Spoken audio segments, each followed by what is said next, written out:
En conclusion, Memento est un véritable chef-d'œuvre que je vous recommande absolument. Encore une fois, je n'ai pas peur du mot. Sa déconstruction narrative, c'est sa grande force, son originalité qui donne toute son importance au film. Le scénario est brillamment adapté et la mise en scène de Christopher Nolan est d'une puissance visuelle rare. Memento est d'après moi le film le plus maîtrisé et le plus original de son metteur en scène. Encore une fois, bien sûr, ça ne sous-entend pas que les Dark Knight et Inception sont des daubasses. Simplement, si on raccorde le film dans son contexte, si on tient compte du traitement narratif de l'œuvre, si on tient compte des interprétations que l'on peut en faire, de la proximité du spectateur vis-à-vis du personnage principal, etc., etc., Christopher Nolan propose un travail incroyable, digne d'un futur grand metteur en scène.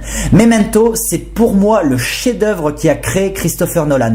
Pour moi, la suite ne sera qu'une continuité. Quand tu regardes Le Prestige ou Inception, tu as encore ce genre de pirouette narrative où tu dois toi-même te triturer les méninges pour percer les mystères des intrigues. Eh bien, cette maîtrise scénaristique sur ces films-là n'aurait pu être possible si Memento n'avait pas existé. Donc, merci Christopher Nolan et bravo.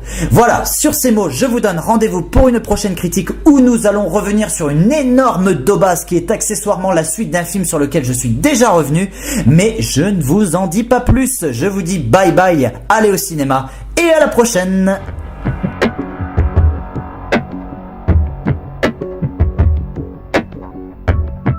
Un mot sur les comédiens. Guy Pearce brille littéralement à l'écran et franchement c'est pas peu dire. Le comédien démontre une nouvelle fois un véritable talent d'acteur. Interprétant le personnage par lequel nous devons être immergés dans le film, il se devait de proposer un jeu intelligent. Et ici sa sobriété, sa douleur, son amnésie, sa colère, sa soif de vengeance, sa tristesse, parfois mélancolique d'ailleurs, tout est parfaitement retranscrit dans les gestes, dans les expressions et les regards du comédien. Rien que sa performance doit vous convaincre de voir ce film si vous ne l'avez pas encore découvert. À côté, Carrie-Anne Moss fait presque pâle figure. En fait, à la base, j'ai pas trouvé que son personnage soit essentiel à l'intrigue. La révélation finale entoure surtout les personnages joués par Pierce et Pantoliano. Du coup, j'ai eu du mal à comprendre un peu le but de son rôle. Néanmoins, dans la mesure où sa présence n'a pas gâché mon plaisir de voir ce film, je ne considère pas cet élément comme un véritable défaut.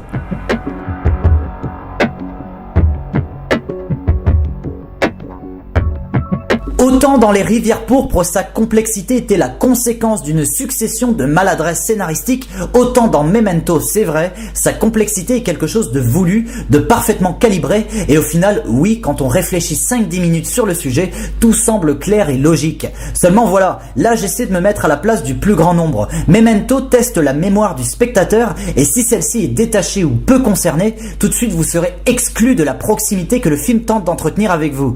Memento est un long métrage très compliqué, qui brille par son originalité certes, mais cette originalité est susceptible de véritablement dérouter certains spectateurs qui n'auront pas su voir les indices présents à l'écran. Pour réaliser cette critique et pour pouvoir parfaitement m'imprégner du sujet du film afin de proposer des arguments solides, sachez quand même qu'il m'a fallu regarder celui-ci 3 fois de suite.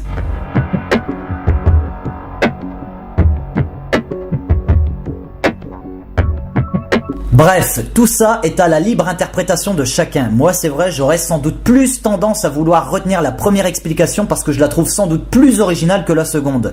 Tout ça pour souligner à quel point Memento est un film casse-tête, incroyablement bien construit, doté d'un scénario tout simplement incroyable et d'un montage à la fois original et prodigieux. Je ne vais pas revenir davantage là-dessus. Maintenant, malgré ça, malgré le fait que moi-même je considère Memento comme un véritable chef-d'œuvre, comme étant le meilleur film de Christopher Nolan, il y a quand même une chose sur laquelle il faut revenir encore, c'est sa complexité. Ok, la principale force de Memento, c'est sa déconstruction narrative. Mais pour certains d'entre vous, elle pourra apparaître également comme sa principale faiblesse. Memento est excessivement difficile à comprendre, c'est le genre de film qui vous triture la tête bien après l'avoir vu. Il y a peu de temps, je parlais de la difficulté à comprendre le scénario du film Les Rivières pourpres. Ici, avec Memento, on est dans un tout autre niveau.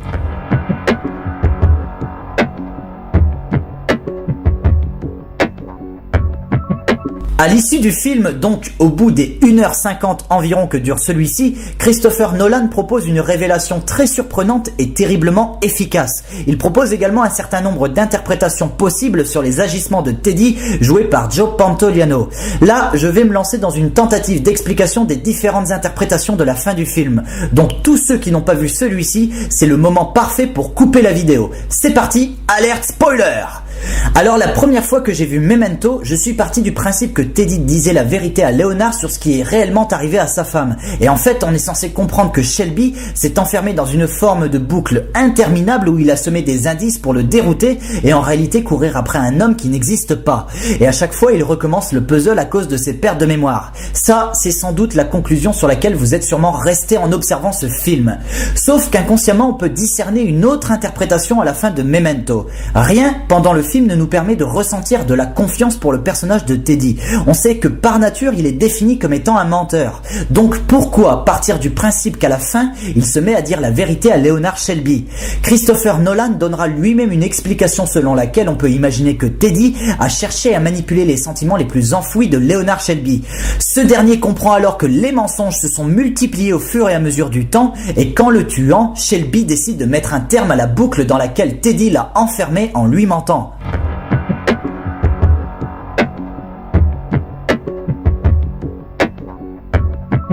La grande originalité de Memento, c'est avant toute chose sa construction narrative. Commencer le film par la fin aurait pu paraître bizarre si tout le reste n'avait été qu'un simple renversement de la structure narrative. Ici, c'est bien plus que ça. Memento est construit comme étant une boucle où avec de plus en plus d'insistance, on se demande comment Leonard Shelby a fait pour en arriver là. Ainsi, outre le fait que cette pirouette narrative nous empêche de nous ennuyer face à un polar qui aurait pu être relativement classique s'il avait été monté dans le sens normal, Memento parvient à plonger le spectateur avec puissance dans l'esprit de Leonard Shelby. Christopher Nolan nous propose des pièces de puzzle, des scènes où au départ on n'y comprend pas grand chose, puis au fur et à mesure des éléments se raccordent entre eux, on réfléchit en même temps que Leonard Shelby et on obtient les mêmes déductions que lui. C'est en ce sens qu'on peut dire que l'immersion est totale puisque rarement on aura vu un tel rapprochement entre le spectateur et le personnage principal. Ici notre esprit et le sien ne font qu'un et du coup on se sent largement plus concerné par sa vengeance que si le montage avait été réalisé de façon linéaire et classique.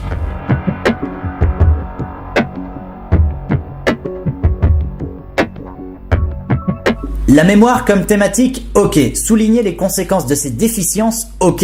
Mais comment créer une proximité telle que le spectateur pourra vraiment ressentir ce à quoi le personnage principal est confronté? Tout simplement en faisant du spectateur un acteur du film. Christopher Nolan nous propose avec Memento un film complètement monté à l'envers, entrecoupé de scénettes qui correspondent au quart d'heure que le personnage principal vit jusqu'à ce qu'il ne se souvienne plus de ce qui vient de se passer le quart d'heure suivant. C'est compliqué, je sais, mais ne faites pas cette tête-là. Memento commence par la fin du film, donc et finit par le début. Voilà comment Christopher Nolan parvient à créer une proximité entre sa thématique et sa construction narrative. Et là, une question vous vient immédiatement en tête. C'est quoi l'intérêt au film de commencer par la fin et de finir par le début ?